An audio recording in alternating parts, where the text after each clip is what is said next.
கவியதாரா இது பக்தியின் பேரொளி, இறையருள் பெருகும் தெய்வீக திருநாகேஸ்வரம் ராகுவே போற்றி, அருள் தரும் நாகராஜ போற்றி, காலதோஷம் நீக்கும் கருணாமூர்த்தி, வாழ்வில் வெளிச்சம் தரும் எங்கள் நாயகா.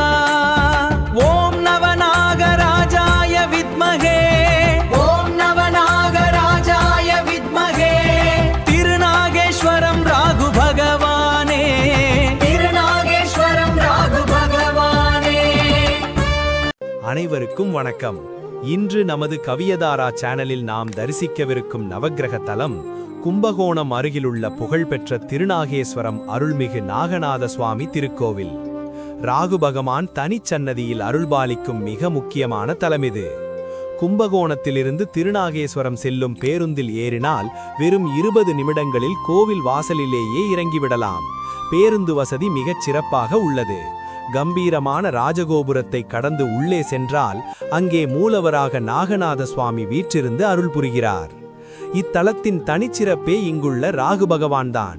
பொதுவாக ராகு பகவான் நாக வடிவில் இருப்பார். ஆனால் இங்கு மட்டும் நாகவல்லி, நாகக்கண்ணி ஆகிய தன் இரு தேவியருடன் மங்கள ராகுவாக, யோக ராகுவாக காட்சியளிக்கிறார். மற்றொரு பெரிய அதிசயம் என்னவென்றால், ராகு காலங்களில் ராகு பகவானுக்கு செய்யப்படும் பாலாபிஷேகம். பால் ஊற்றும்போது வெள்ளை நிறத்தில் இருக்கும்.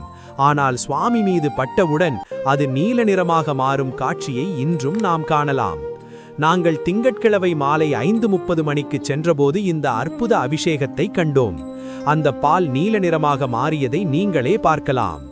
உங்கள் ஜாதகத்தில் ராகு 2, 5, 8 ஆகிய இடங்களிலிருந்து தோஷம் இருந்தால் இங்கு வந்து 18 நெய் தீபங்கள் ஏற்றி வழிபடுவது சிறந்தது. திருமணம் கைகூட, புத்திர பாக்கியம் கிடைக்க, கல்வி, வேலைவாய்ப்பு மற்றும் வெளிநாடு செல்லும் யோகம் அமைய விரும்புவோர் அங்குள்ள விளக்கேற்றும் இடத்தில் குறிப்பிட்டுள்ளபடி தீபங்கள் ஏற்றி வழிபடலாம். கோவிலுக்கு அருகிலுள்ள சூரிய தீர்த்தத்தில் நீராடினால் தோல்வியாதிகள் நீங்கும் என்பது நம்பிக்கை. ராகு பகவான் இங்கு தவம் இருந்து சிவபெருமானை வழிபட்டதால் இந்த தீர்த்தத்திற்கு அத்தனை மகத்துவம் உண்டு. ஞாயிற்றுக்கிழமைகளில் ராகு காலத்தில் நடைபெறும் அபிஷேகத்தை பார்ப்பது மிக மிக விசேஷம். நாங்கள் சென்றபோது கூட்டம் குறைவாகவே இருந்தது. இங்கு வந்து உங்கள் பெயரில் அர்ச்சனை செய்து வழிபட்டால் தடைபட்ட காரியங்கள் அனைத்தும் தடையின்றி நடக்கும். அம்மன் சன்னதி, 63 நாயன்மார்கள், ஆதிலக்ஷ்மி, சரஸ்வதி என அனைத்து தெய்வங்களையும் ஒரே இடத்தில் தரிசித்து உங்கள் வாழ்வின் திருப்பத்தை பெற்றிடுங்கள். இந்த தகவல் உங்களுக்கு பயனுள்ளதாக இருந்திருக்கும் என நம்புகிறேன். இந்த வீடியோ பிடித்திருந்தால் மறக்காமல் லைக் செய்யுங்கள், மற்றவர்களுக்கும் ஷேர் செய்யுங்கள். இதுபோன்ற ஆன்மீக பதிவுகளை தொடர்ந்து காண நம்ம கவியதாரா சேனலை சப்ஸ்கிரைப் செய்ய மறக்காதீர்கள். நன்றி, வணக்கம்.